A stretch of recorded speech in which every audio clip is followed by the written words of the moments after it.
Good morning সকলোকে ভোগালী বিহুৰ আন্তৰিক শুভেচ্ছা থাকিল। ৰাতিপুৱা সকলো চাগে কামত ব্যস্ত হৈ আছে, আমিও কামতে ব্যস্ত হৈ আছোঁ। কি কামত ব্যস্ত হৈ আছোঁ চাওঁ আহকচোন।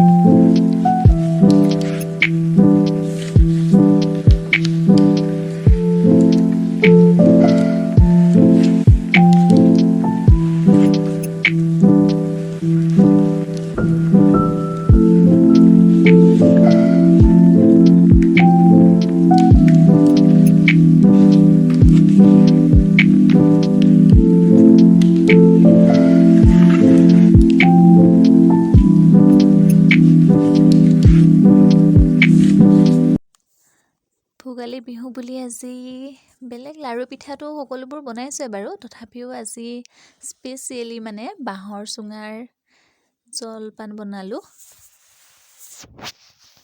খাইছেনে বাৰু আপোনালোকে? আজি খুব ভাল লাগে নহয়নে? গোন্ধটো খুব ভাল লাগে, একদম বাঁহৰ গোন্ধটো আহি যায় জলপানত।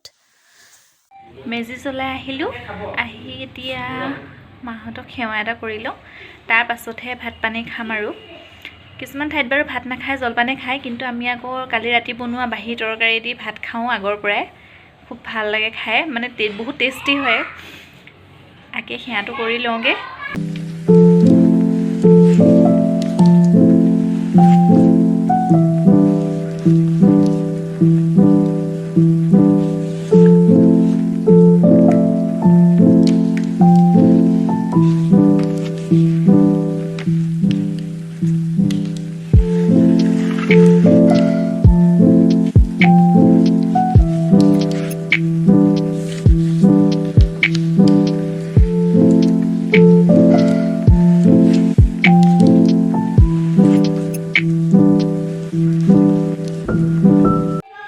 দেউতালৈ এইটো চাৰ্ট আনিলোঁ, দেখাই দিয়ক আকৌ। চাৰ্টটো হাততে লৈ আছে। দেউতা মানে অকণ বেয়া পাইছে বগা হোৱাৰ কাৰণে, মানে পূৰা তামোল খাই থাকে, দেখিছে চাগে চুবাই থকা। ভাবিছে তামোলৰ পিক অকণ পৰিলে চাৰ্টটো একদম গুচি যাব, লষ্ট হৈ যাব। তাৰপিছতে মালৈ চুৱেটাৰ এটাকে আনিলোঁ। ইমান বাৰু একেবাৰে হাই ফাই নহয় আৰু, এনেই দিছোঁ আৰু নৰ্মেল চুৱেটাৰ এটাকে আৰু পিন্ধিব আৰু বিহু বুলি। পচন্দ হৈছেনে নাই আকৌ? এতিয়া ভাত কেইটামান খাই লওঁ। আজি ৰাতিপুৱাৰ পৰা একোৱে খোৱা নাই, বহুত ভোক লাগিছে। এতিয়া 1 বাজি গ'লে, ভাত কেইটামান খাই লওঁ ৰ'ব। ভাত পানী খাই অকণমান জিৰাই ল'লোঁ, ৰেষ্ট লৈ পেলাই এতিয়া অকণমান ওলাই যাওঁ। ইয়াত ধুনু একদম পূৰা জেকেট চেকেট পিন্ধি ৰেডি হৈ আছে। তাৰপাছতে অলপ পিঠা পনা লৈছোঁ, কিবা কিবি দুটামান। তাৰপাছতে এতিয়া গৈ আছোঁ, মানে গুৰু ঘৰত যাম। আমি শৰণ লৈছিলোঁ, বিয়াৰ পাছত শৰণ ল'ব লাগে যে। মা দেউতা ঘৰৰ পৰা আহোঁগৈ এবাৰ বিহু বুলি।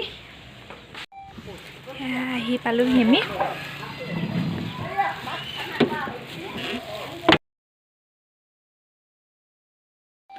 ঠাণ্ডা বতৰ, তথাপিও এয়া চিৰা, দৈ, মিঠৈ, নাৰিকলৰ চিৰা, মিঠাই খাই দিওঁ আৰু। বিহুৰ দিনটো আজি এনেদৰে পাৰ হ'ল। আপোনালোকৰ কেনেকৈ পাৰ হ'ল জনাবচোন। মোৰ অলপ ব্যস্ততা, অলপ ৰেষ্টো ল'লোঁ, আৰু আলহীও আহিল। সেইখিনি আপোনালোকক বাৰু দেখাবলৈ নহ'লেই, যিখিনি পাৰোঁ দেখুৱালোঁ। আজি কি কৰিলোঁ। ভোগালী বিহুৰ শুভেচ্ছা সকলোলৈকে থাকিল। সকলোৰে জীৱনলৈ সুখ সমৃদ্ধি কঢ়িয়াই আনক ভোগালীয়ে। আজিলৈ ভিডিঅ'টো ইমানতে সামৰিছোঁ। শুভৰাত্ৰি।